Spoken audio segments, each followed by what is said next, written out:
नमस्कार, मैं प्रद्युमन जोशीला आज बात करने जा रहे हैं। हरियाणा प्रदेश के लगभग 9.5 साल तक मुख्यमंत्री रहे और कांग्रेस में पिछले 20 साल से जिनका एक छत्र राज चल रहा है, चौधरी भूपेंद्र सिंह हुड्डा ने अपने से जूनियर नेताओं को तो कई बार सबक सिखाने का काम किया है, लेकिन उन्होंने अपने से सीनियर नेता को भी नहीं बख्शा है।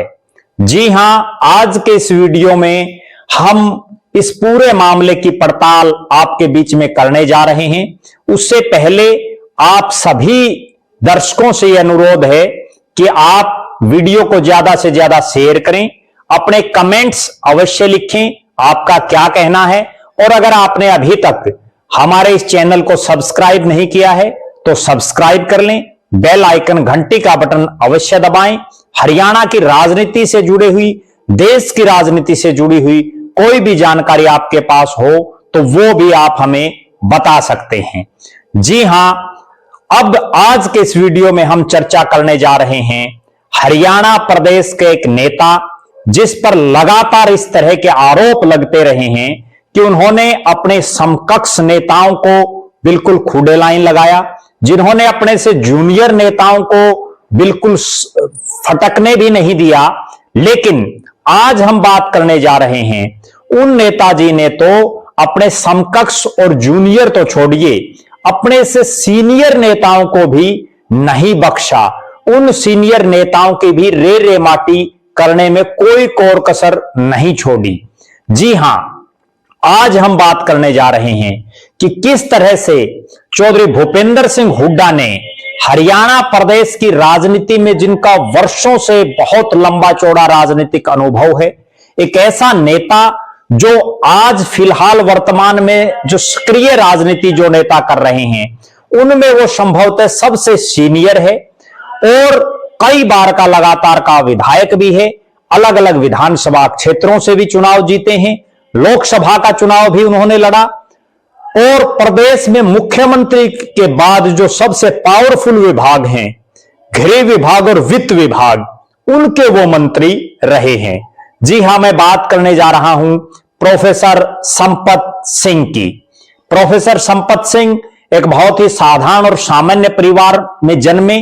फतेहाबाद जिले के भट्टू गांव में उनका जन्म हुआ, जो पहले हिसार जिले का ही एक पार्ट हुआ करता। प्रोफेसर संपत सिंह ने बहुत लंबी राजनीति चौधरी देवीलाल और चौधरी ओम प्रकाश चौटाला के साथ की, लेकिन राजनीतिक जीवन के अपने जो उनके आखिरी समय हैं, आखिर की जो 15 साल हैं, उसमें उन्होंने कई बार पार्टी बदली, पार्टी छोड़ी और उनको बड़े बुरे दौर से राजनीतिक रूप से इस दौरान गुजरना पड़ा। और जिसके लिए कहीं ना कहीं जिम्मेदार अगर कोई एक शख्स है जिन्होंने उनकी कोई परवाह नहीं की, जिन्होंने उनको कोई ये नहीं देखा कि इतना राजनीति का जो एक वट वृक्ष जिसको हम कह सकते हैं, क्योंकि एक साधारण परिवार से उठ करके और 3 अलग अलग विधानसभा क्षेत्रों से, मैं बड़ी गंभीर बात बता रहा हूं, 3 अलग अलग विधानसभा क्षेत्रों से जो विधायक बने हों, जिन्होंने 4 अलग अलग विधानसभा क्षेत्रों से चुनाव लड़ा हो, जिन्होंने लोकसभा का चुनाव भी लड़ा हो, जो चौधरी देवीलाल की वजारत में, चौधरी ओम प्रकाश चौटाला की वजारत में उनके मुख्यमंत्री का जो उनका कार्यकाल था, उसमें जो वित्त और गृह समेत बहुत बड़े बड़े डिपार्टमेंटों के मंत्री रहे, उन संपत सिंह के साथ भूपेंद्र सिंह हुड्डा ने क्या की वो हम आज इस वीडियो में आपको बता रहे हैं। उससे पहले आपको यह जान लेना चाहिए कि आखिर प्रोफेसर संपत सिंह चौधरी भूपेंद्र सिंह हुड्डा से राजनीतिक रूप से सीनियर कैसे हैं, तो वो मैं उदाहरण दे रहा हूं। सन 1982 की बात है। 1982 में भट्टू विधानसभा क्षेत्र से प्रोफेसर संपत सिंह निर्दलीय प्रत्याशी के तौर पर चुनाव लड़ते हैं और वो चुनाव जीतते हैं। दूसरी तरफ चौधरी भूपेंद्र सिंह हुड्डा भी उसी 1982 में किलोई विधानसभा क्षेत्र से अपने जीवन का पहला चुनाव लड़ते हैं और उस चुनाव में चौधरी भूपेंद्र सिंह हुड्डा चुनाव हारते हैं। 1987 में प्रोफेसर संपत सिंह फिर से भट्टू से चुनाव लड़ते हैं, चौधरी देवीलाल की पार्टी से, और वो चुनाव जीतते हैं और बड़े विभागों के मंत्री बनते हैं, गृह विभाग जैसे विभाग की। दूसरी तरफ चौधरी भूपेंद्र सिंह हुड्डा 1987 में फिर से चुनाव हारते हैं। तो कहने का अभिप्राय यह है कि भूपेंद्र सिंह हुड्डा की तो राजनीतिक जीत का खाता 1991 में खुलता है, जब प्रोफेसर संपत सिंह प्रदेश की सरकार में बड़े बड़े विभागों के मंत्री रह चुके होते हैं, वो 2 बार के विधायक हो चुके होते हैं, तब जाकर के जो है चौधरी भूपेंद्र सिंह हुड्डा का खाता खुलता है। उसके बाद ये ठीक है कि हुड्डा साहब लगातार 3 लोकसभा के चुनाव जीते, लेकिन विधानसभा और मंत्री के हिसाब से संपत सिंह का कद उनसे बड़ा फिर भी रहा। चौधरी भूपेंद्र सिंह हुड्डा 3 बार के सांसद बने, फिर चौथी बार फिर बने, लेकिन वो कभी केंद्र में मंत्री नहीं बन पाए, कभी प्रदेश में भी वो मंत्री नहीं बन पाए, वो सीधा मुख्यमंत्री बने। दूसरी तरफ प्रोफेसर संपत सिंह चौधरी देवीलाल की सरकार में मंत्री बने। उसके बाद चौटाला साहब की सरकार को चलाने में उनका बहुत बड़ा योगदान और बहुत बड़ा रोल रहा। कहने का तात्पर्य यह है कि एक तरफ संपत सिंह एक साधारण परिवार से आते हैं, दूसरी तरफ चौधरी भूपेंद्र सिंह हुड्डा जिनके दादा, जिनके पिता चौधरी मातूराम और चौधरी रणबीर सिंह हुड्डा राजनीति में सक्रिय रहे, चौधरी रणबीर सिंह हुड्डा मंत्री रहे, सांसद रहे, वो उनके बेटे हैं। अब इससे अलग एक और गंभीर बात मैं जो बता रहा हूं, जिसकी तरफ हो सकता आप दर्शकों का भी ध्यान ना हो। प्रोफेसर संपत सिंह 3 अलग अलग विधानसभा क्षेत्रों से विधायक बने। वो भट्टू से कई बार विधायक बने, फतेहाबाद जो एक शहरी सीट है, और वहां से एक आम गांव का जमींदार का बेटा चुनाव जीता एक शहरी सीट से, कितनी बड़ी बात है। अगली बात यह है कि वो उनका जिला फतेहाबाद, उसके बाद वो फतेहाबाद से आकर के जब प्रीसिमन हुआ और भट्टू को तोड़ दिया गया, उसके बाद उन्होंने नलवा से चुनाव लड़ा, जिसमें शहर का भी एक बड़ा पार्ट है, और उस नलवा से भी वो चुनाव जीते। प्रोफेसर संपत सिंह 3 अलग अलग कंस्टिट्यूएंसीज, जिसमें भट्टू, फतेहाबाद और नलवा, 3 से वो विधायक बने। उन्होंने अपने राजनीतिक जीवन में 4 अलग अलग हलकों से चुनाव लड़े, जिनमें आदमपुर में वो चौधरी भजनलाल और चौधरी रणजीत सिंह के सामने उन्होंने बाई इलेक्शन लड़ा था 2008 का, और भट्टू से कई बार लड़ा, फतेहाबाद से लड़ा, नलवा से उन्होंने लड़ा, 2009 में भी लड़ा, 2014 में भी लड़ा। 2024 में उन्होंने फार्म भरा था लेकिन चुनाव नहीं लड़ा। पिता पुत्र दोनों ने फार्म भरा था, लेकिन दोनों ने ही फिर चुनाव नहीं लड़ा। इसके बाद उन्होंने हिसार लोकसभा से भी चुनाव लड़ा और बड़े कम मार्जिन से वो चुनाव हार गए थे। वो विपक्ष के नेता भी रहे, वो वित्त मंत्री और गृह मंत्री रहे, बड़े बड़े डिपार्टमेंट और भी उनके पास थे। दूसरी तरफ चौधरी भूपेंद्र सिंह हुड्डा अपने पूरे राजनीतिक जीवन में कभी किलोई के अलावा किसी विधानसभा क्षेत्र से बाहर जाकर के चुनाव नहीं लड़े। वो किलोई से हारे भी, लगातार भी हारे, किलोई से जीते भी। लोकसभा में भी उन्होंने रोहतक लोकसभा से चुनाव लड़ा, जो किलोई भी उसी का एक पार्ट है।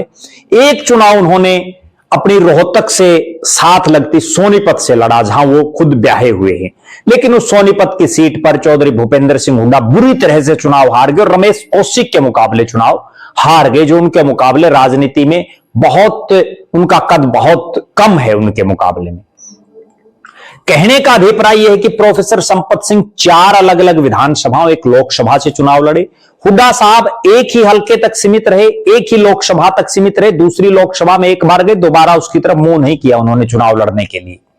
अब हम बात करते हैं कि किस तरह से हुड्डा साहब ने प्रोफेसर संपत सिंह का राजनीतिक कैरियर का खात्मा करने का काम किया। वो खात्मा ऐसे किया, प्रोफेसर संपत सिंह अपने पूरे राजनीतिक जीवन में, जब उन्होंने 1977 के आसपास से अपनी राजनीति जब उन्होंने शुरू की, और तब से और 2009 तक वो लगातार चौधरी देवीलाल और चौधरी ओम प्रकाश चौटाला जी की पार्टी से, उनकी सरकारों से जुड़े रहे, बड़े बड़े पदों पर रहे। पार्टी में चौटाला साहब के बाद उन्हीं को सर्वे सर्वा माना जाता था, पूरा हरियाणा प्रदेश इस चीज को जानता है। और उन्होंने बहुत बार चौधरी ओम प्रकाश चौटाला की सरकार जब संकट में घिरती थी तो उससे बाहर निकालने के लिए भी बहुत काम किए। उसके बाद आता है 2009 का लोकसभा का चुनाव, चौधरी भजनलाल जी हिसार से चुनाव लड़ते हैं। प्रोफेसर संपत सिंह उस समय इनेलो के प्रत्याशी होते हैं और उस चुनाव में संपत सिंह नैरो मार्जिन से चुनाव हार जाते हैं। इसके बाद एक ऐसी चर्चा चली कि इनेलो के ही एक बड़े नेता ने अपने यहां जो कैडर था उन सबको अपनी लोकसभा में बुला लिया प्रचार के लिए, जिससे संपत सिंह चुनाव हार गए। इसके बाद संपत सिंह ने इनेलो को छोड़ दिया और उन्होंने जिस पार्टी को पूरी जिंदगी धुर विरोधी रहे उस कांग्रेस पार्टी को उन्होंने ज्वाइन कर लिया। उनके साथ उनके हजारों समर्थकों ने भी ज्वाइन किया और उस ज्वाइनिंग का फायदा कांग्रेस पार्टी को यह मिला कि ये पूरा जो हिसार, फतेहाबाद, सिरसा का ये जो इलाका है, हिसार और सिरसा लोकसभा, यहां कांग्रेस का कोई बहुत लंबा चौड़ा उस समय वजूद नहीं था, क्योंकि जो मेन जो पिलर थे चौधरी भजनलाल और कुलदीप बिश्नोई, वो कांग्रेस से क्विट कर चुके थे, कांग्रेस छोड़ चुके थे और उन्होंने अपनी अलग से पार्टी हजका बना ली थी। यहां चौधरी भूपेंद्र सिंह हुड्डा का भी कोई बहुत ज्यादा दमखम इस क्षेत्र में नहीं था। प्रोफेसर संपत सिंह के आने से, चूंकि वो जिस भट्टू को रिप्रेजेंट कर रहे थे, जिस फतेहाबाद से उन्होंने चुनाव लड़ा, जिस आदमपुर से उन्होंने चुनाव लड़ा, उसका फायदा उनको यह हुआ कि आदमपुर का एक पार्ट नलवा में भी आ गया था। नलवा में, उकलाना में, बरवाड़ा में, फतेहाबाद में, इस तमाम एरिया में उन्होंने, उनकी वजह से कांग्रेस पार्टी के उम्मीदवारों को एक अच्छी खासी ऑक्सीजन, एक अच्छा खासा बूस्ट मिला। और मुझे आज भी याद है कि कई जो कांग्रेस के उस समय के प्रत्याशी थे, वो तो प्रोफेसर संपत सिंह का ऊपर फोटो लगाया हुआ था उन्होंने, ताकि उनके जो कार्यकर्ता हों वो आपको वोट डाल दें।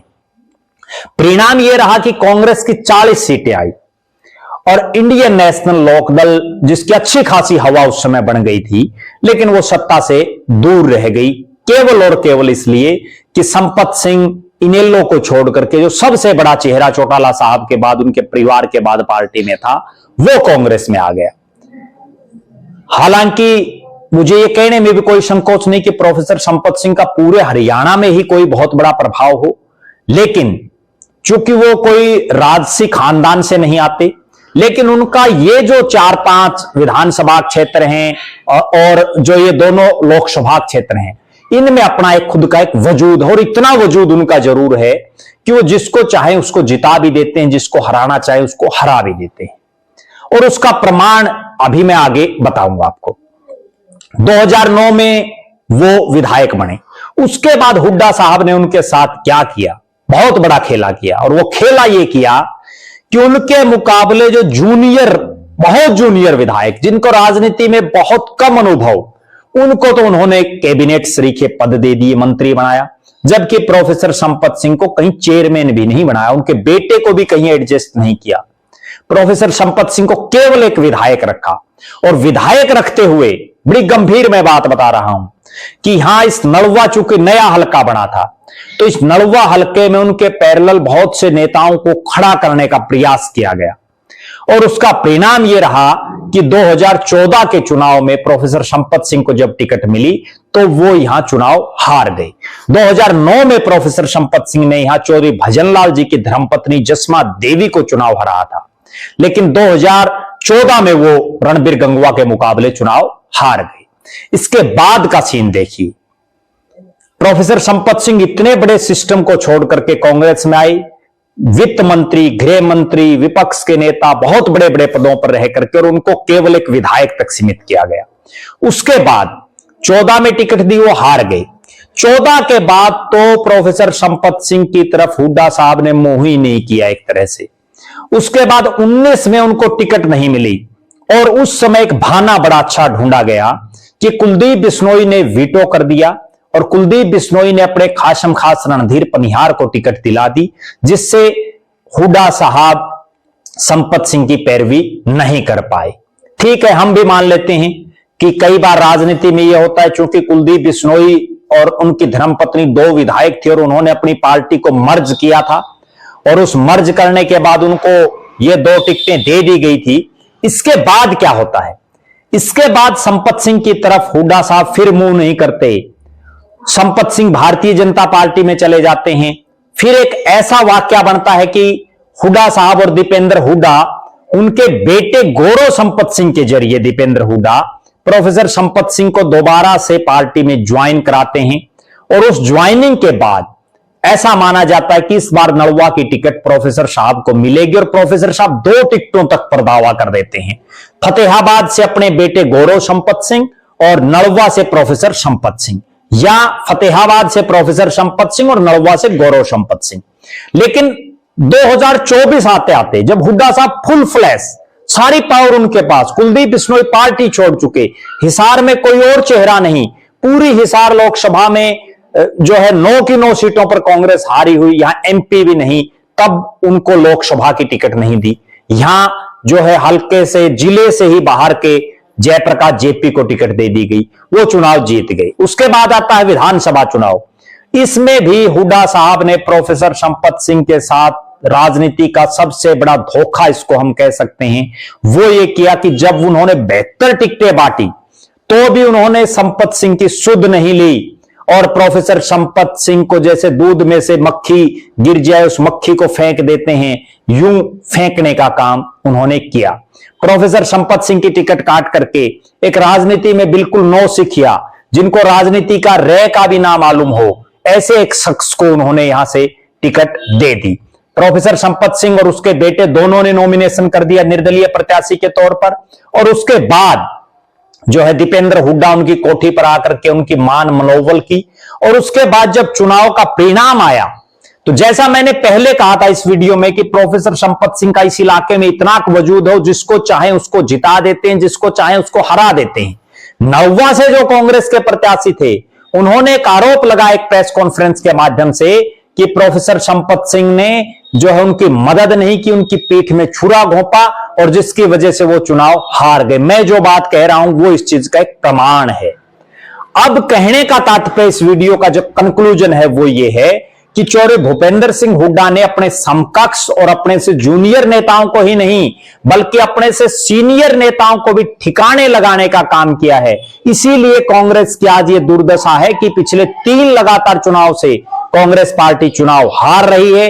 पिछली 4 योजनाओं से कांग्रेस पार्टी को बहुमत नहीं मिल पा रहा है, जिससे हम ये कह सकते हैं कि हरियाणा प्रदेश में कांग्रेस पार्टी की जो रेरे माटी, बिरान माटी और जो सत्यानाश होता जा रहा है, उसमें कहीं ना कहीं चौरे भूपेंद्र सिंह हुड्डा की इस नीति का भी एक रोल है कि जो भी बड़े बड़े चेहरे हैं उन सबको ठिकाने लगा दो, उन सबको खुदे लाइन लगा दो। बहरहाल हम हरियाणा प्रदेश की राजनीति पर लगातार आपसे रूबरू होते रहेंगे। आप लगातार हमारे साथ बने रहें। हमारे फेसबुक पेज को लाइक और फॉलो करें, यूट्यूब पर चैनल को सब्सक्राइब करें, बेल आइकन घंटी का बटन अवश्य दबाएं, वीडियो को ज्यादा से ज्यादा शेयर करें, अपने कमेंट्स अवश्य लिखें। बहुत बहुत धन्यवाद। आपका अपना प्रद्युमन जोशीला।